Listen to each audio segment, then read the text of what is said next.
ایک گھنے جنگل کے قلب میں ہنری نامی ایک بوڑھا آدمی رہتا تھا۔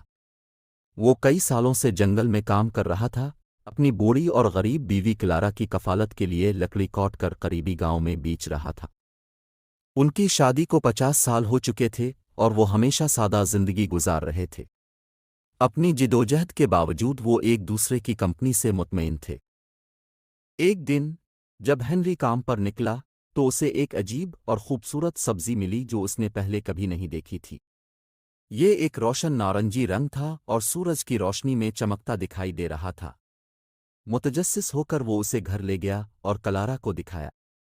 اس نے کبھی ایسا کچھ نہیں دیکھا تھا، لیکن وسائل کی وجہ سے اس نے اسے رات کے کھانے کے لیے پکانے کا فیصلہ کیا۔ ان کی حیرت کی بات یہ ہے کہ جب انہوں نے پہل کاٹ لیا تو سبزی لمبے سنہری بالوں اور آنکھوں والی ایک شاندار عورت میں بدل گئی جو زمرد کی طرح چمکتی تھی۔ اس نے اپنا تعارف جنگل کی شہزادی کے طور پر کرایا اور وضاحت کی کہ اسے ایک شیطانی چڑیل نے سبزی کی شکل میں پھنسنے کی سزا دی تھی جب تک کہ کوئی خالص دل نہ مل جائے۔ ہنری اور کلارا اپنے عاجز گھر میں شہزادی کی موجودگی سے حیران اور خوش تھے۔ انہوں نے کھلے بازوؤں سے اس کا استقبال کیا اور اس کے ساتھ اپنی بیٹی جیسا سلوک کیا۔ شہزادی نے بدلے میں اپنی جادوئی طاقتوں کا استعمال جنگل میں ہنری اور باورچی خانے میں کلارا کی مدد کے لیے کیا۔ وہ درختوں کو تیزی سے اگا سکتی تھی اور پھلوں اور سبزیوں کو ذائقہ میں زیادہ امیر بنا سکتی تھی، جس سے ان کا کام آسان اور کامیاب ہو جاتا تھا۔ جلد ہی جنگل کی شہزادی کی طاقتوں کی خبر پورے گاؤں میں پھیل گئی اور ملکہ، جو اپنے لالچ اور حسد کے لیے مشہور تھی، نے بھی اس کی خبر سنی۔ اس نے گاؤں کی بڑھتی ہوئی دولت کو دیکھا اور اسے ڈر تھا کہ گاؤں والے اس سے زیادہ بادشاہ کی تعریف کرنے لگیں گے۔ لہذا اس نے بادشاہ کو شہزادی سے چھٹکارا حاصل کرنے پر راضی کیا، یہ دعویٰ کیا کہ اس کے اختیارات گاؤں کے لیے خطرناک ہو سکتے ہیں۔ بادشاہ، جو ایک مہربان اور انصاف پسند حکمران تھا، نے شہزادی کو نقصان پہنچانے سے انکار کر دیا، لیکن ملکہ پرعزم تھی۔ اس نے شہزادی کو پکڑنے اور مارنے کے لیے شکاریوں کے ایک گروپ کی خدمات حاصل کیں۔ ہنری، جسے شہزادی کا شوق بڑھ گیا تھا، نے ان کا منصوبہ سنا اور اسے خبردار کیا۔ گھبراہٹ میں شہزادی نے اپنا جادو ایک غریب لڑکی میں تبدیل کرنے کے لیے استعمال کیا اور گاؤں میں فرار ہو گئی۔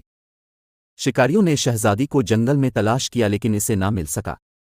ملکہ ان کی ناکامی پر غصے میں مدد کے لیے گاؤں والوں کی طرف متوجہ ہوئی اور ہر اس شخص کو انعام کی پیشکش کی جو شہزادی کو پکڑ سکتا تھا۔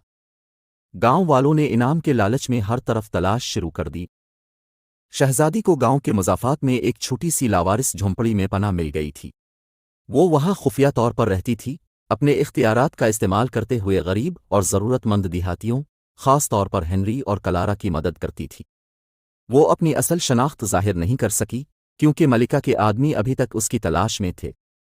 ایک دن گاؤں میں ایک بوڑھی عورت کی مدد کرتے ہوئے شہزادی کو ملکہ کے آدمیوں نے پکڑ لیا۔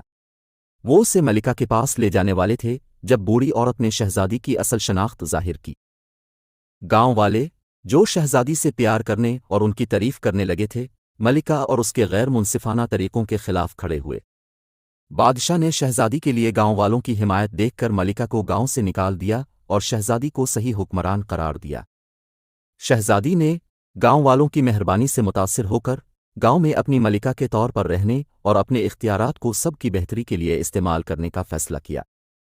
ہنری اور کلارا، جو اپنی بیٹی کی طرح شہزادی سے محبت کرنے لگے تھے، اس کی نئی خوشی پر بہت خوش تھے۔